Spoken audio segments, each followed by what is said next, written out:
conocimiento ¿no?, de la política, de la sociedad, no existe una única interpretación, no existe nunca una única versión de las cosas, ¿no? Es decir, el lenguaje es intrínsecamente conflictivo y además no necesariamente es coherente.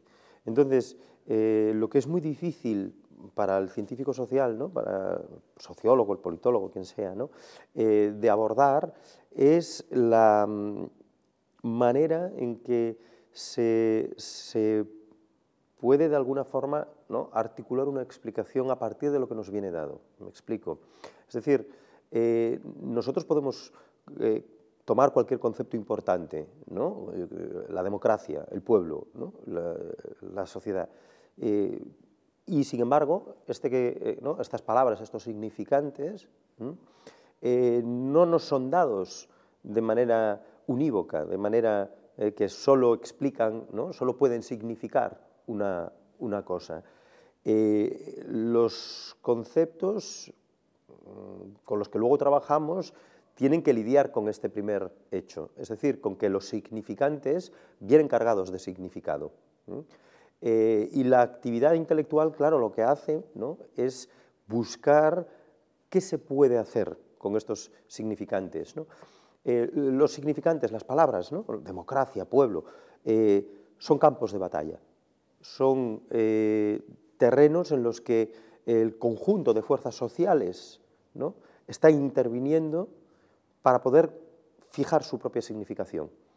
Cada grupo de interés, cada clase social, cada grupo humano, ¿no?, cada colectivo pugna porque las palabras signifiquen aquello que ellos quieren que significan, ¿no? Es decir, que no hay un significado previo y anterior universalmente aceptado, sino que lo que hay es una permanente pugna por la significación de las palabras.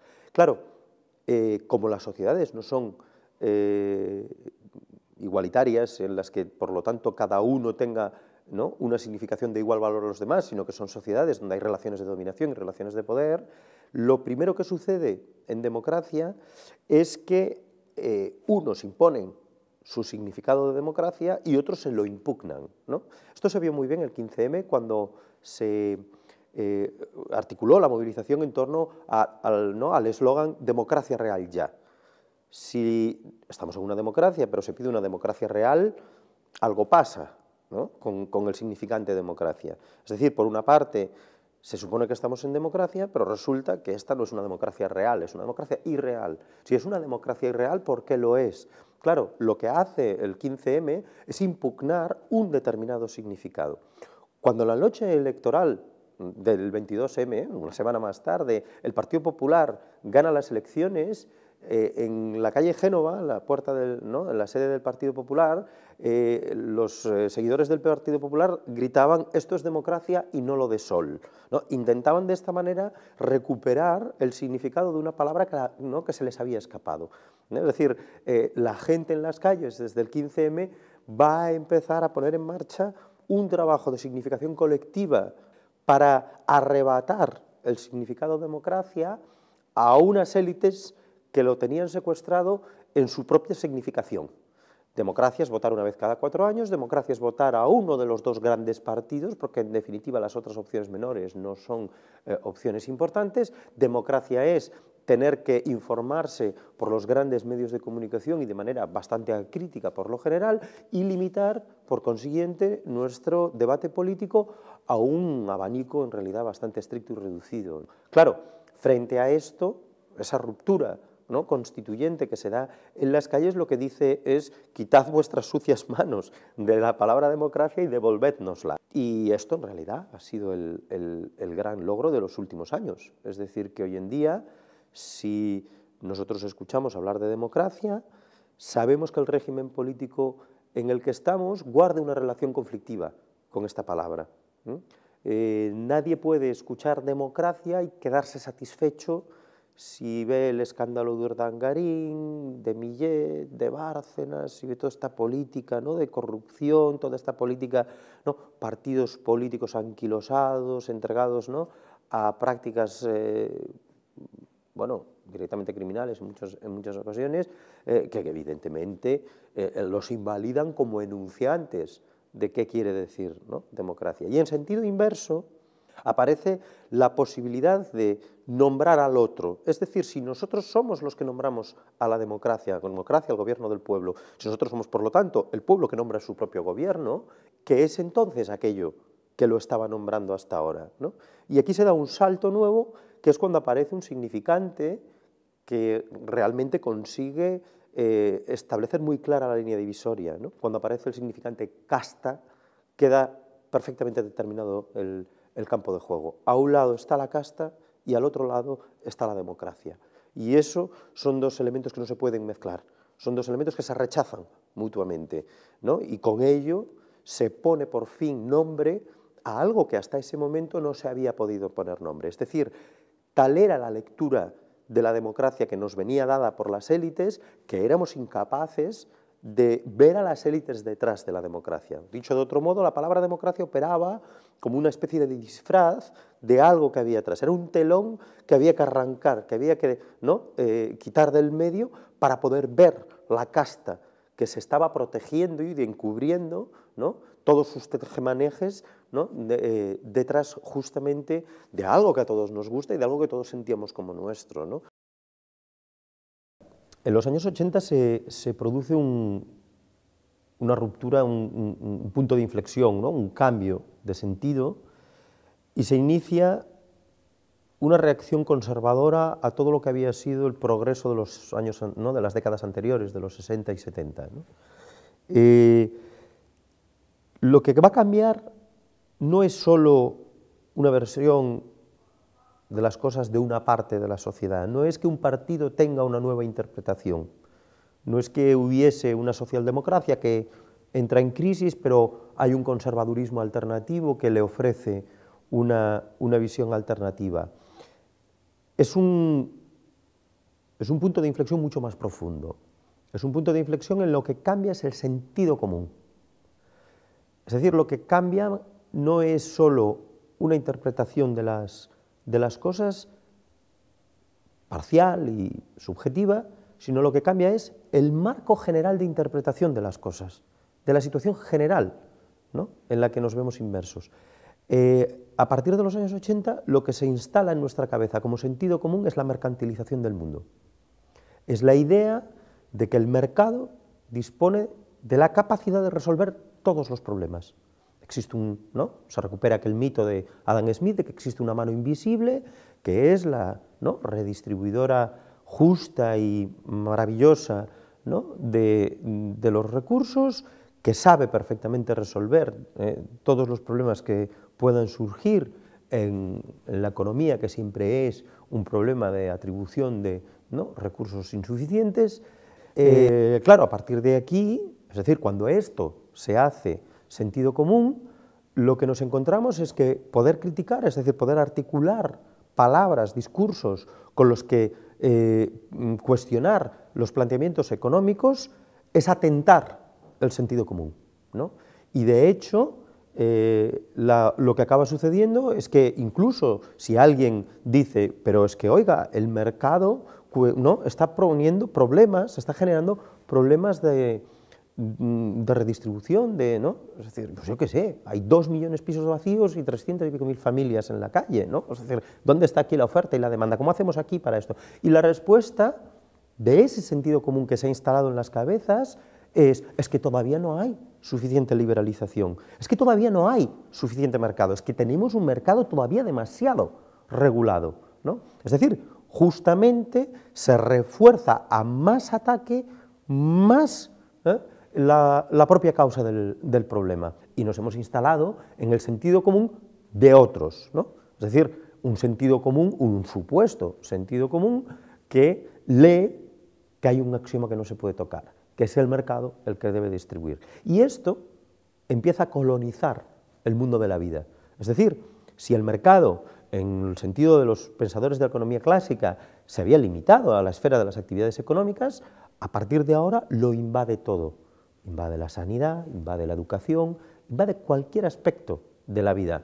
La crianza ya no es un problema de que los padres tengamos o no tiempo para criar a nuestros hijos, es el problema de cómo está el mercado de las guarderías, cómo está el mercado de quién, ¿no?, de los canguros o de quien sea que se puede hacer cargo, ¿no?, de los niños. ha desaparecido la comunidad, ¿no? La tribu se ha diluido, ¿no? Entonces, claro, esto a todos los niveles, ¿no? Entonces nos encontramos con que justamente al final hemos perdido la propia vida. Habremos ganado todos los mercados imaginables, pero lógicamente también hemos situado a millones de personas en el extremo y en el límite de la máxima tensión de la exclusión, ¿no? La exclusión social, porque claro, no todo el mundo dispone de los recursos económicos para acceder a ese mercado. ¿Por qué? Básicamente porque ese mercado no es una maquinaria perfecta de redistribución de recursos, sino que es una maquinaria perfecta de extracción de recursos de la gran mayoría para atribuirlos a una minoría determinada, ¿no? Entonces, sobre estas lógicas tenemos que rebobinar completamente la película y ponernos en este momento primero en el que decimos, nosotros impugnamos eso que nos es explicado como un sentido común. Oiga usted, esto del axioma con el que usted opera, este supuesto de que hay una mano invisible, ¿no? Es decir, mire usted, o sea, ni me creo que esté Zeus lanzando rayos desde las nubes, ni me creo que haya manos invisibles gobernando la economía. La economía la gobernan, ¿no?, personas reales, y la economía, por tanto, responde a los intereses objetivos y reales de determinados grupos. Y cuando lo que se observa en la economía de una sociedad es un incremento de las desigualdades sin precedentes históricos, lo que aquí está sucediendo es que unos determinados grupos están extorsionando al resto de la sociedad. Y este sí es el sentido común, ¿no? Este es el sentido común del resto de la sociedad. En los últimos años se ha producido un cambio muy profundo. No solo aquí, sino a escala global. Las revoluciones árabes, Occupy Wall Street, el Parque Gezi en Turquía, Yo soy 132 en México, ahora recientemente en Hong Kong. Es decir, estamos viviendo una ola global de movilizaciones, estamos viviendo un proceso histórico en el que el propio capitalismo muestra unos síntomas de agotamiento como no había demostrado hasta hace poco. En este nuevo contexto es donde se hace posible esta reivindicación de la democracia. Si no hubiese esta falla sistémica, no sería posible la rearticulación de los discursos, ¿no? Claro, a partir de aquí, esto se puede declinar de mil maneras. Es decir, dicho de otro modo, en algunos países las declinaciones, por suerte, ¿no?, afortunadamente, avanzan en un sentido progresista, en un sentido socialmente más justo y redistributivo. El caso griego, ¿no?, que es de los países de Europa el que primero empieza, el primero sufre ese shock, ¿no?, en 2008, ¿no?, a raíz del asesinato de un joven, ¿no?, que provoca esas grandes movilizaciones, su 15M particular, ¿no? Pues en Grecia de entonces a hoy se va produciendo un proceso de movilización social que recompone los equilibrios, ¿no?, que disputa el tablero político a las élites, ¿no?, las oligarquías instaladas en el régimen griego, y acaba produciendo, por efecto de esto, ¿no?, esa reorganización del mapa electoral en el cual emerge una fuerza como Syriza. Que esto sea así, se decline de esta manera tan positiva en el caso de Grecia, no evita ni impide que justamente donde, por ejemplo, no ha habido procesos de movilización que marquen esa ruptura tan claramente, como es en el caso de Francia, la declinación de esta misma crisis se haga en la clave del Frente Nacional de Le Pen, ¿no? O que en Italia, que tampoco ha habido un momento tan fuerte, ¿no?, como el 15M, sea una cosa híbrida, una extraña, ¿no?, como el movimiento Cinque Stelle de Beppe Grillo, lo que ocupa ese lugar, ¿no? Aquí, por el contrario, ¿no?, que tenemos ese movimiento 15M, emergen, ¿no?, distintas fuerzas políticas, distintos procesos, distintos vectores de esa ruptura constituyente que, bueno, vienen ahora a reorganizar, ¿no?, el campo político con experimentaciones múltiples, porque que son muchas, no es que haya una, ¿no?, sino que son varias, que lo que vienen en todo caso es a impugnar el estado de cosas precedente, ¿no?